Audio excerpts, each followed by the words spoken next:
All right, thank you for staying with us. This is the Youth View. We're talking about many issues affecting the nation and finding out what the young people think about it. Let's bring up this conversation on the BBI appeal now. We know IBC has filed a notice to appeal the High Court judgment on quorum. Chairman of Ola Chabukati maintains commission properly constituted. The judges have been under some scathing attack from different quarters. They say the BBI appeal is still going on all the way to the Supreme Court if it has to. I'll start with you, Alex. You're the convener youth for BBI. What was your reaction when the judgment was passed? Is this the end of it all? First, I think I was taken aback because we expected the judgment to, for the judges actually, rather the bench, to start reading the judgment at about 2. They ended up starting reading the judgment at about 6. I don't know if there was mischief that was intended, but later on we realized that in terms of the body language and the demeanor and how the judges carried themselves, I think it was with a lot of contempt and condescending behavior, if I can read the body language. And I wasn't surprised that when it came to the final or the closing parts of that particular judgment, they find every fault in BBI. To me, I think it wasn't based on the legal framework that we operate in, including the Constitution and the statutes. It was more of a political ping pong. Actually, the judges just basically missed having a fly whisk, or else it would have been a manifesto launch for them against BBI. That said, Article 1 of this Constitution gives the power to the people, and we are the people. If the people signed for this particular document, 4.4 million people signed, we had about 43 county assemblies ascending to this particular document. When it came to the National Assembly, we had almost 235 MPs supporting. When it went to the Senate, we also had about 60-something members of the Senate supporting this particular document. That said, I think if we can take cue of that, then we have to ask ourselves very serious questions if the judiciary is really in tandem with the realities of this particular country and what we have been going on, even the constitutional process in itself. And it's something that the judiciary probably have to take aback and ask themselves very hard questions, including the independence of the judiciary and whether some of those judges are propagating what we are calling judiciary activism. And that, if that is the case, then probably it's high time that we can introduce the judges and magistrates vetting board so that we can actually be able also to vet members of the judiciary so that they can be impartial, they can remain objective, and they can also address the challenges that affect the common mwananchi. Suzanne, what are your thoughts? I think Alex's thoughts are interesting. For personally, I think the judiciary, in relation to this case, brought back the issue of checks and balances in government. I think for the past maybe 2-3 years, we've been operating with an executive that has little to no opposition from Parliament. Given that they have the majority, it seems like Parliament is just there to rubber stamp the president's agenda. Secondly, we also don't have an opposition. The opposition was co-opted into government, and so it seemed like the executive was at liberty to do whatever it wanted to do.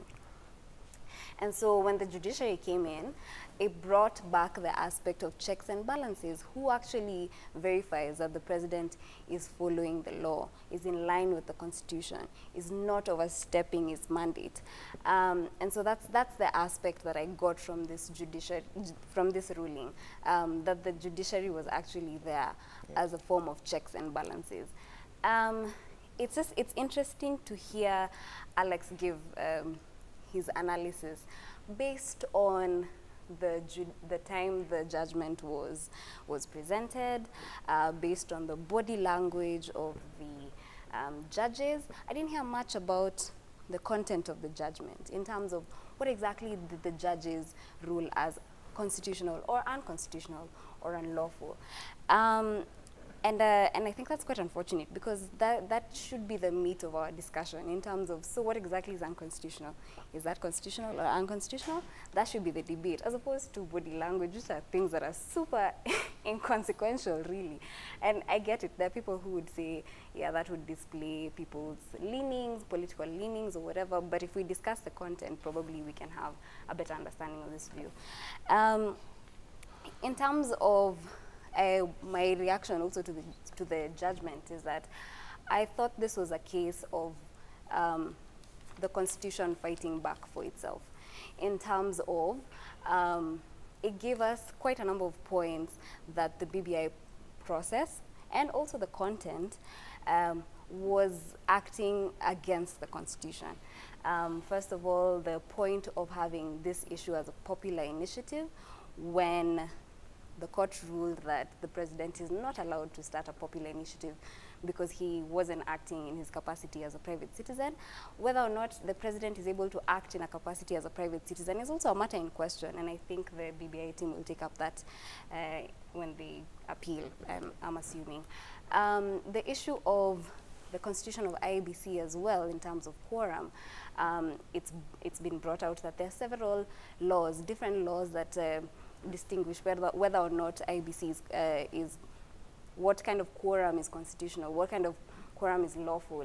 And so that's, again, another thing that we can tighten up even as we go into the election, which is, I think, a good thing in terms of just verifying and just keeping in place a system of checks and balances. Yeah. He's also, the thing that I was very surprised about is there are quite a number of issues that the judgment brought out as unconstitutional.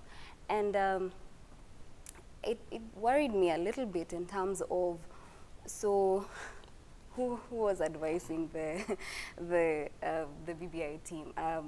And maybe that's something you guys will probably need to look into, just in terms of there were so many things that were wrong with both the process and the content, that kind of needs to be checked. The other thing also was about the issue of the constituencies, which was quite unlawful because the IEBC is the body that's mandated by the Constitution to determine boundaries and additional constituencies and where these constituencies would be.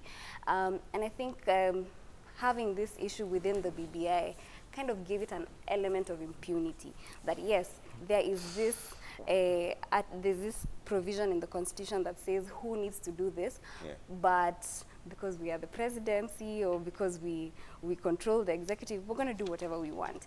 And I think this was a case in which the Constitution actually fought back for itself. Right. So I commend the judges. I think that was a bold judgment to give. I also commend them because, you know, it continues to show that there are institutions in this country that will operate outside the executive, outside the legislature, which is what really is needed to foster a healthy democracy. All right, I'll come back to you, Materi, in just a bit. Billion, what did you think of the judgment? First of all, I am a strong supporter of strong institutions, strong independent institutions. I think, and I'm also supporting BBI, and there are some elements in BBI that I was not agreeing with. But if you look at it, you know, you look at the 60 or the 40%, which side do you support? So it has brought up a conversation, a national conversation that we ought to have had even before getting here. And I've been listening to different lawyers, I've been listening to, you know, different experts, you know, trying to poke holes into the BBI. What myself and even maybe Alex were not able to see then. So it's been a conversation that now, even when we pass the document, because there's a chance of it, you know, going through the courts and then justifying that, you know, it was constitutional or unconstitutional, and then it being passed. But we've been able to understand some of the things that we were not understanding before. I remember there are county assemblies that didn't even read it. They said us, we are just the rubber stamp. So it's a good place to be, but above all, I think what will save us as a country and as a generation is not the BBI, it's having strong independent institutions. If we have strong independent institutions, we'll not worry about what will happen in courts, what will happen with the president or even the MPs. So let's not, as young people, throw stones to the judges, because we'll need them more. We have a longer time to live, and over time we will even try to, you know, mend some of the weak points that were there on the BBI. Yeah. So yeah, so that would be my. It's actually interesting, Billion, that you bring up the issue that there were some things that you didn't agree with, because that's one of the rulings that were there. They said that there are 74 pieces of enactments that are supposed to be there. They should be presented independently so that you pick. But you can imagine if you present a document almost this size. So anytime you walk in there, you'll have to pick one, say this is no, this like is an yes. exam. It is an actual exam. How long would it even take to tally that sort of document? So that if Billion gives me, out of the 74, 60 different responses, it means for question 1 you say yes, for question 2 you say no. How would you even tally that? Is it even practical? I think, and as you say, it is not practical, but it would have been the best way to go, so that we get to see what Kenyans want. This was a team of experts sitting down. I know many people made submissions of ideas of what they would want to be included in the document, but still not everything was included, and there are also foreign things that were introduced into the document. So it would be an opportunity for Kenyans to choose what they want, because it is not just about having the document. So it would have been the best way to go, but we are lazy as Kenyans, and we would not even read through it. Even, I think last night, I was listening to even some of the lawyers and even some of the MPs trying to ask questions about the BBI, and yet they're the people who passed it that, it is something that they want. So I believe it is a conversation at the right time, and the judges did a good thing to, give us a second chance to think about it. Okay. So whatever happens, I am still pro-BBI, but I have a problem with some of the issues on the document. Okay. Matere, which part of this judgment did you have a problem with? Because most pundits have said it is rock solid. For me, first, I want to clear any doubts that I've read the 321-page document that was presented by the judge that was the bench that was led by Justice Ngugi, and it's one pedestrian judgment with even excerpts from Wikipedia, if you've been able to go through it. And as a very junior scholar in this country, I can tell you that even when you were doing term papers in the University of Nairobi, even in your first year, you could not even be allowed to quote Wikipedia as a source of the information that you want to extrapolate to the lecturer. So it's a bit worrying that a judge bench of that particular magnitude handling such a serious issue of national importance can actually turn us back to Wikipedia. They actually fell short of even quoting Facebook updates and WhatsApp forwards. That said, there is this aspect that I started saying, that Article 1 of the Constitution gives power to the people. And this power can actually be either directly or indirectly. Indirectly means the people can actually even have a referendum, the way the Article 255 addresses itself, that there are specific issues in that particular constitution. If you want to amend it, then it has to go directly to the people. Then indirectly, it's what the judgment was talking about in terms of a parliamentary process of changing the constitution. Yes, Parliament can be given that particular responsibility of even amending the constitution, but there are specific aspects of that constitution as proposed by Article 255 that they can actually not amend. So these serious aspects are left to the people. I would have reserved my reservations if the judgment literally probably addressed itself to the content and the process of BBI, but left the final decision making in the hands of the people. Because even the judiciary itself, it has delegated authority from the people. And if you read our constitution, the delegation of authority starts first with the executive, then the National Assembly or Parliament, then 3 with the judiciary. So I think it's high time the judiciary, just like I said, they have to have some inner thinking in terms of the decisions that they make. That said, part of that judgment also addressed itself to the president, and you had the Judge Ngugi being very condescending to the president and calling him Mr. Uhuru Kenyatta. Article 132 of our constitution gives the president the power to promote and enhance national unity. This includes actually putting in place initiatives that he thinks at his particular, in his specific position, can actually address issues of national unity.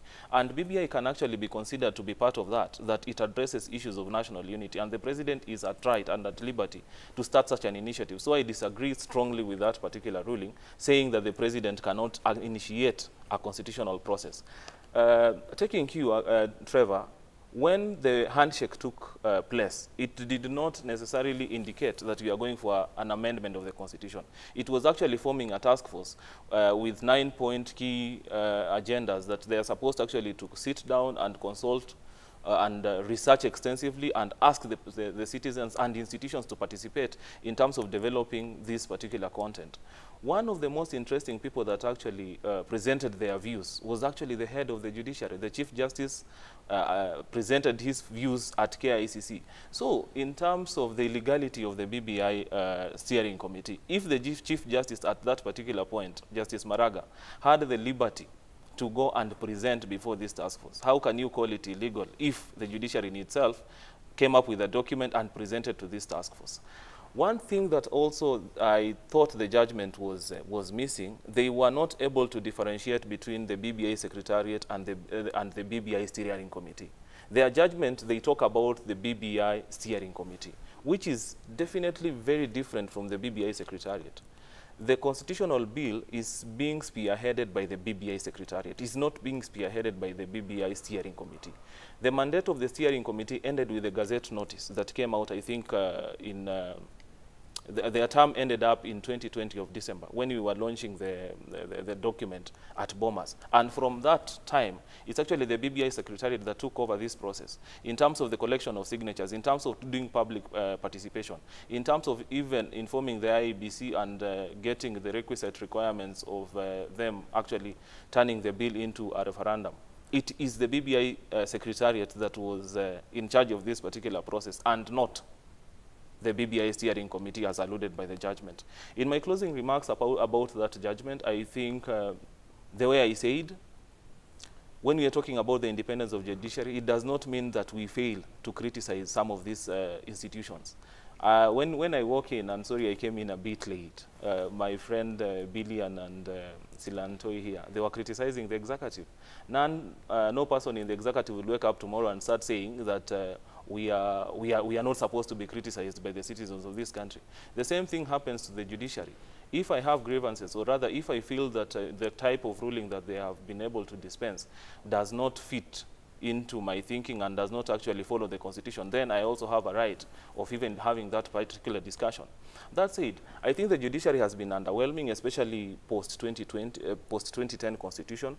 You remember that in 2010, actually the youth were at the forefront of passing this Constitution, and I alluded to the fact that we had a judiciary and a judges and magistrates vetting committee that had sessions where judges and magistrates were invited, and the public had a full time, for instance, to ask questions and to even shoot questions in terms of the integrity and the independence and some of the rulings that these particular people have also been making.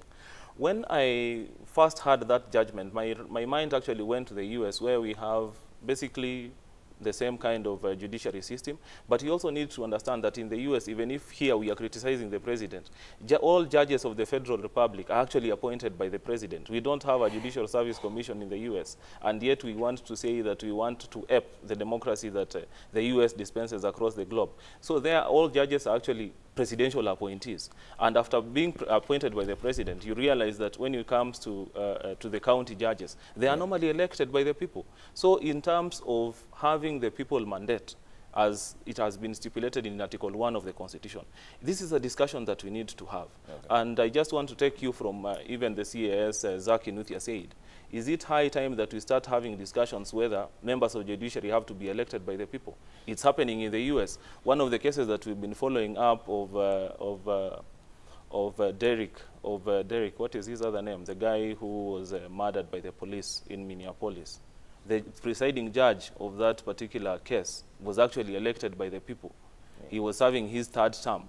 Definitely, if they think you are impartial, if they think you're objective, if they think that your rulings are competent enough and they are able to sway public opinion, remember that justice must not just be done, but must also be seen to be done. Okay. That you are not aggrieving part of the population. Then probably you'll be given a third term or a fourth term to continue working for the people of Kenya. Okay.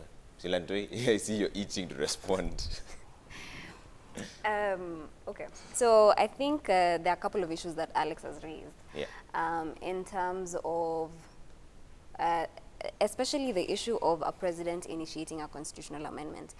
I think the judgment went into great detail, listing down and just explaining to us the history of constitutional amendments in this country, and how quite a number of them were actually just used to propagate specific agendas in their different times. This is not saying that that's what BBI is doing, but it just, the reason why constitutional amendments are framed the way they are within this within this current constitution is just to protect us from such things that have happened in the past. And we continue to see such things happen all over the continent. Recently we saw the president of Uganda change the constitution so that he's able to vie for another term. We've seen quite a number of presidents doing such things in the continent. And so I think that it's just good for us to understand the context in which we live in. If we want us to vote for judges, can we evaluate how we vote even for politicians? In terms of this, there's not enough civic education that is being done just to allow us to even vote for our elected representatives. We are not even sure what they do in terms of, you know, even basic issues such as if we try to address the issue of, for example, debt. Educated Kenyans actually put up a petition towards IMF. Good initiative, but it was misdirected. Why? Because we don't understand how the debt process works in Kenya. We know that members of parliament are the ones who set debt limits, they approve debt every single year. But you see, such basic knowledge we don't have. And so how can we start exposing this citizenry towards voting for judges when, look at how judgments are done, 300 and something pages. Are you trying to tell me that every single Kenyan is going to be looking at every single judgment that one of these judges is doing so that we can vote for whether they're being impartial or not? I think that's quite unrealistic, to be quite frank. Is it a bad idea? Probably not. But for this specific context that we're in, I don't think it's doable or even realistic. Secondly, you know, we keep bringing up this concept of the people in terms of the judges stopped the will of the people. And I think that has been a very elusive concept, the people. I think that when this BBI process was being done, yes, there were definitely quite a number of people who were involved. But we have to even just scrutinize this a little bit further. You can say there were over 1 million, there were what they say 4 million signatures that were taken to the IBC to approve this process to go to the county assemblies and to proceed on to a referendum. But we've had cases of people who were actually manipulated into signing these documents. I personally know 4 people who were forced to sign this document because they went to a chief, they needed services from a chief, and the chief was like, you're not going to be rendered any services here if you don't sign that thing first. Are you trying to tell me that all these 4 million people read the BBI? The BBI was not given in any other language. It was not given in any other format for maybe people who are disabled and are not able to read. It was not, there was little civic education done to be able to help this, even just these 4 million people understand what the contents of the BBI is, and yet we still continue to say that it was the people's will. Okay, that sounds a little bit sketchy. If you look at, Billion mentioned that even some county assemblies got different copies of the document. Some members of parliament are still asking about the content of the BBI, and yet we know that it is public knowledge that the president gave out cars so that MCAs pass this. He gave out car grants or loans, I don't know, so that the MCAs are able to pass these things in the county assemblies. And we are still saying that this is the will of the people. I think that's still contentious. And so the concept of the judiciary stopping the will of the people, specifically for this case, I think it's sketchy, to say the least. Okay. And so we probably just need to figure out what that concept of the people is before we start saying that the judiciary is impeding in this process. And then third, I think Parliament needs to initiate a referendum act, because this is one of the things that the judges pointed out. It's good for us to have these kinds of things so that we're able to see what are the loopholes in the Constitution, how can we tighten these things better, because as Billian says, we're the ones who are here for longer, and these things will affect us longer. So it's probably time for the Parliament to initiate a referendum act, in addition to dealing with other issues that we have in the country. But it's important for us to have a legal framework to guide. I see the way Billian is listening very keenly. Billian, I'll give you the last word on this, and then we move on to other conversations. What are your thoughts? I just want to react to what Alex was trying to introduce. I think the question that we should ask ourselves, do we vote for merits, or we just vote?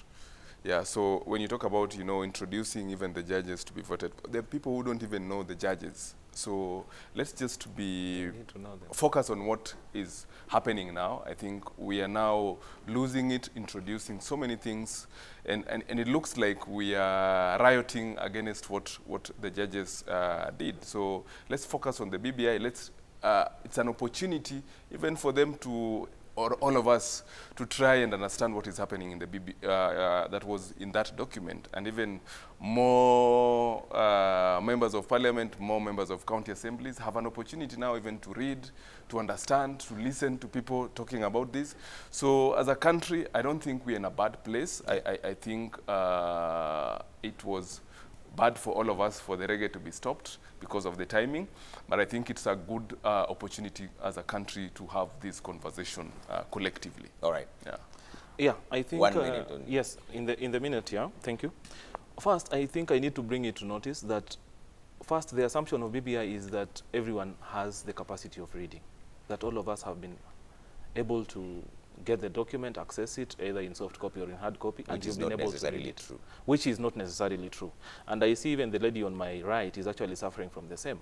That said, one thing that is also important, that you cannot criticize BBI and you fail to take note of what the Constitution 2010 talks about. If you read Article 255, it's very express of the process of amending the Constitution of Kenya.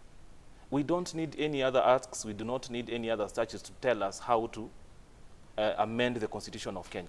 That includes, if you read Article 255, very interesting things, even the boundaries of this country. If the people tomorrow, I can start that particular conversation and say that as Alex Matere, I want to, for instance, change the boundaries of Kenya.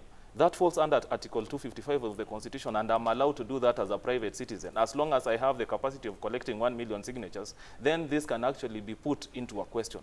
So, that said, I think also, Trevor, it's important to notice that when we talk about the judgment saying that BBI wasn't available in mother tongue, it wasn't available in Braille, it wasn't available in Spanish and all those other languages that Kenyans speak, it is an elitist argument. The Constitution 2010 of our republic, have you ever seen the Kikuyu version of it? Have you ever seen the Swahili version of it? Is it in Braille? They are never there. They were never there. Different versions. 2010, they were never there. It is about punditry. It's about you inviting me in a Kikuyu station and telling the people who understand that particular mother tongue what the Constitution talks about. But it does not say that there is a copy of that Constitution that was actually produced in mother tongue. Thank you. Silatoi disagrees. In the lead up to the 2010 constitutional change process, there was quite a lot of civic education done in that process. This document was actually produced in different languages. It was done in Braille. There was extensive civic education done before the constitution, before the referendum of the 2010 constitution. So I have to differ with you, Alex, there. Okay. Secondly, Alex is talking about not needing acts. Let me tell you, even elections, the Constitution lines out how elections are done. but there has to be an Elections Act to give out specifics of what is required for this process, so that there's avoidance of doubt. There's a Judicial Service Act. Yes, there's provisions for the judiciary within the Constitution, but there needs to be an act to specify what that thing is. So we agree. We're not talking about we're not guessing about things, how things should be done. And okay. So Alex accusing me of not reading is uncalled for, because what I'm saying is actually factual, unlike what you are saying. Thanks. Okay. Now let's move on to a different one. Million, you still want to talk about Yes, yes. I think for me the last thing is, you know, President Uhuru Kenyatta, Raila Amolo Odinga meant well when they started this national conversation. But the whole process has been hijacked by politicians. That's why we are poking holes. That's why many people are poking holes. And it's, you know, it is natural people to think about their own interest. So apart from the national interest, there are people who have also tried to sneak in their personal interest. Yeah. So I think that is where the suspicion is coming from, because the whole process was hijacked by the political class. So, and anything that is driven by politicians, yeah, you know, you have to question, you have to have, you know, question marks. Okay. Yeah. I have to bring up the last topic, then I hear what your views are on this. We'll touch on generally the election situation now, the by-elections that happened recently. We've seen Jubilee Party conceding defeat in the 3 elections held on Tuesday. Secretary General Raphael Tuju there said the party is going to take stock of what happened and then review. Jubilee lost the Ruri ward, the Juja, and the Bonchari parliamentary by-elections. Alex, is this a sign of things to come? I think first, let me take this opportunity to congratulate the people of Juja, the people of Bonchari, and the people from Nyandarua County, that is Ruri ward, for having expressed their decision in terms of and taken up their right to elect their representatives. As we normally say, we the people, we have that right to litigate the power to elected representatives. And I think that one came out very clear and very sounding. And also to take advantage of this and congratulate the young people in those constituencies and that particular ward for having stood the test of time. I think even if we have heard of allegations of bribery, it wasn't that rife.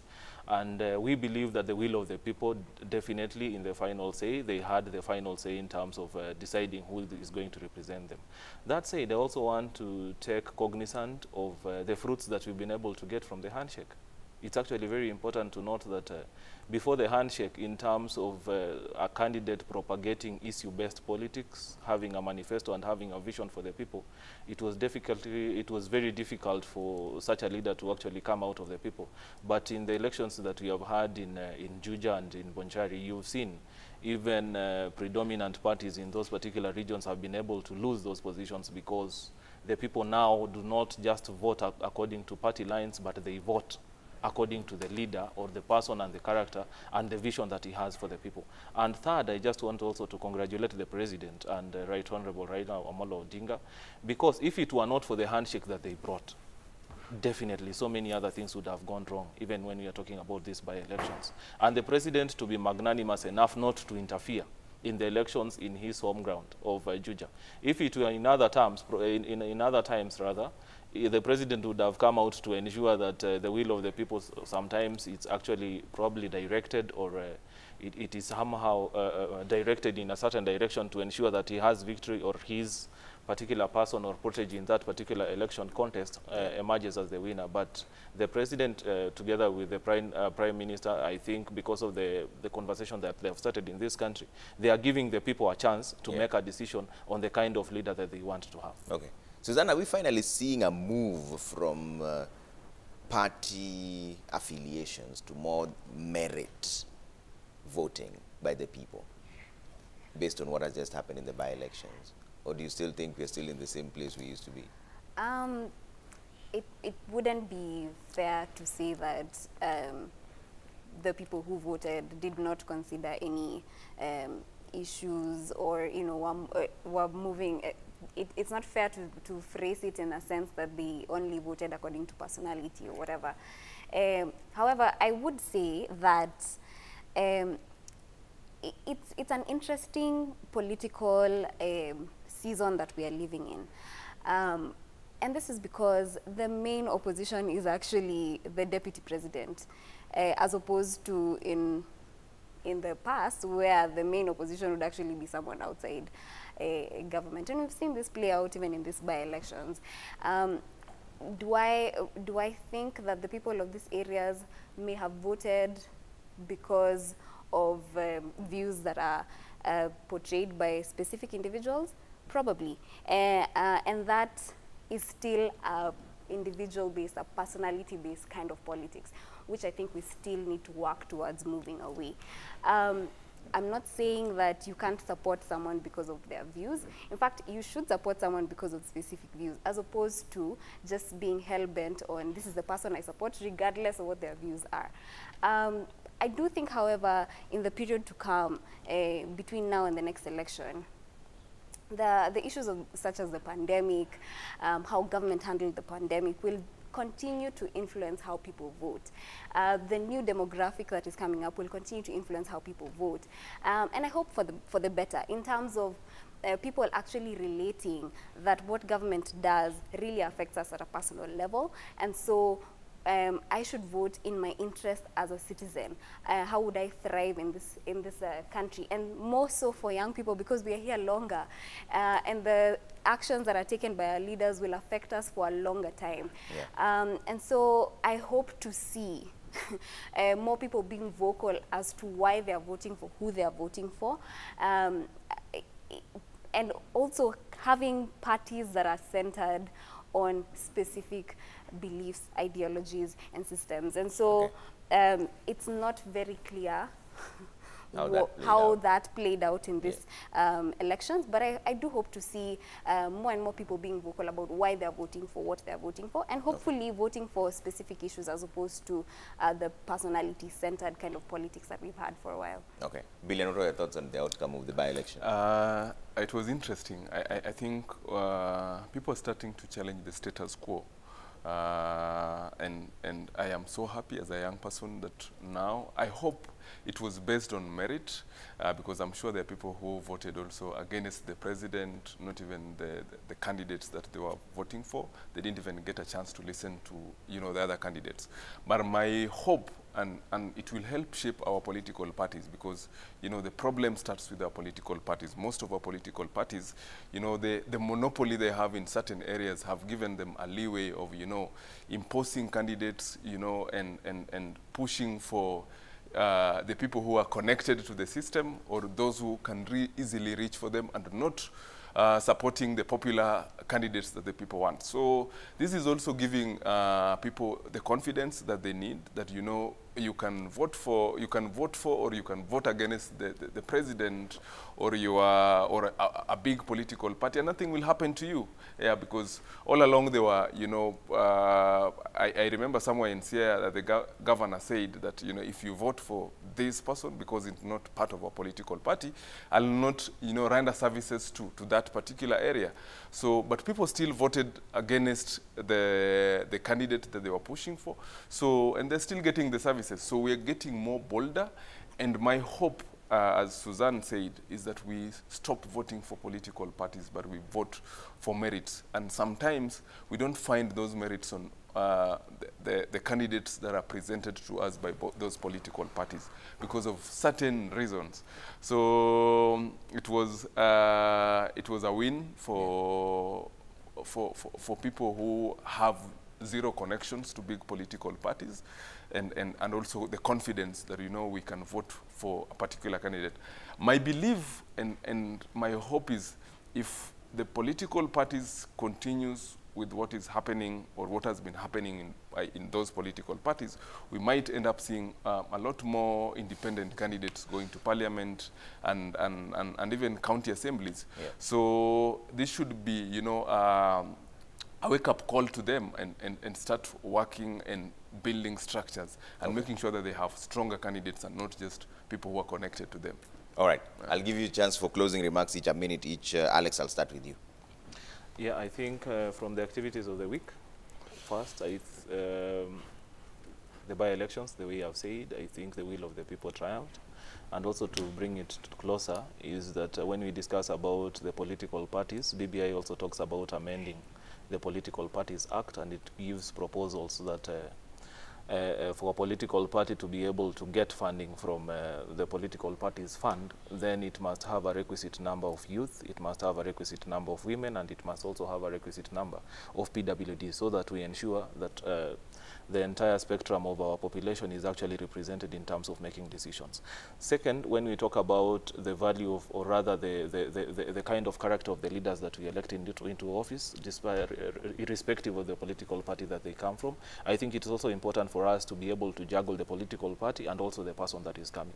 For instance, if they go into the National Assembly, it will be very, very important to know which side of the political bargain do they represent. And in terms of making decisions, in terms of having quorum, it comes in hand in that.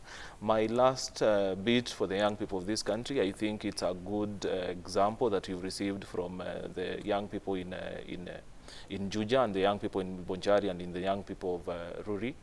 Rurei rather, that we have the destiny of this country is in our hands, and we have to make decisions that ensure that not just our interest but also the interest of the future generations are guaranteed, and we have a prosperous and united country for all of us. All right. Suzanne?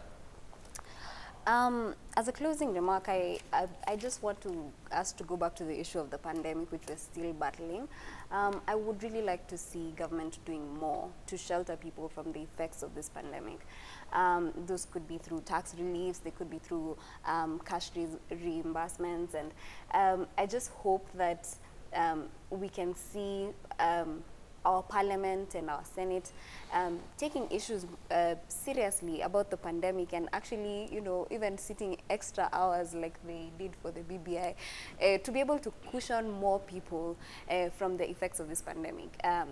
We know that the effects of the pandemic will be felt for years to come, and I just wish government would do more about that. Secondly, we still need to see the president doing more about corruption.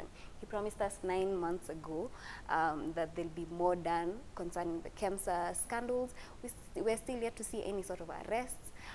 There's not been cases that have been presented to court in regard to this matter, and Kenyans are still struggling because of the effects of that.